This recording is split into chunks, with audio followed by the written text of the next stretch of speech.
Can't believe we're bringing this up again, but there is more updates to tenancy in BC that are just coming out and we're just learning about this week that is super important for us to share. Hey, it's Joe from the neuHouzz team. Wanted to give you some quick updates on what's going on with tenancy again in BC. As you all know, recently short-term rentals were knocked out except if it is part of your permanent residence. So many people were moving into long-term rentals with some properties that they may have had or had been holding. Just this week now, new updates to the Tenancy Act, which, to be honest, was quite surprising and a little, I guess, just shocking to think that this is all happening again and updating again. So, just to highlight it, what's going on? The new regulations that come into effect July 18th state that instead of giving a tenant 2 months to move out, if you're buying a property and you are going to then possess that property, you now have to give the tenant 4 months.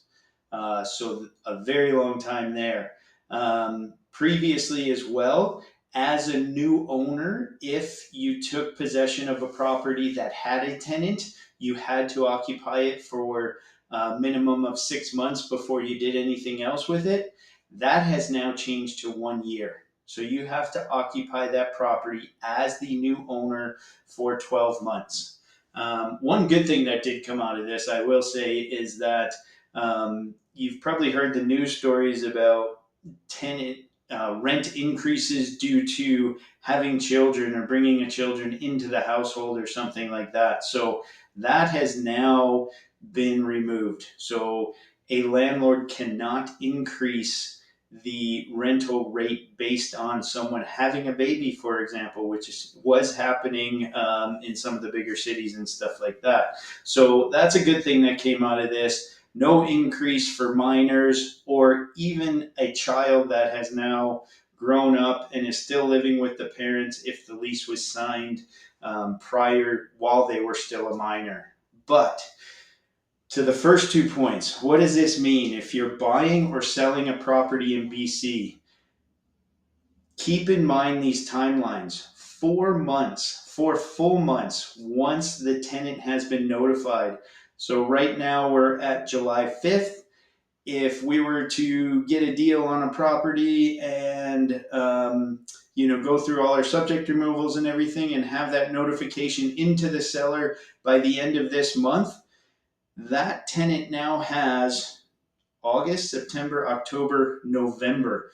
You could not move into that property until December 1st at the earliest if you were to go firm on a property in July. So keep that in mind when you're thinking about that. Whether you're buying, whether you're selling, doesn't really, I don't know if that matters on either side, but for sellers, it's going to be a tougher road to go through when you're looking at trying to sell a property that's tenanted.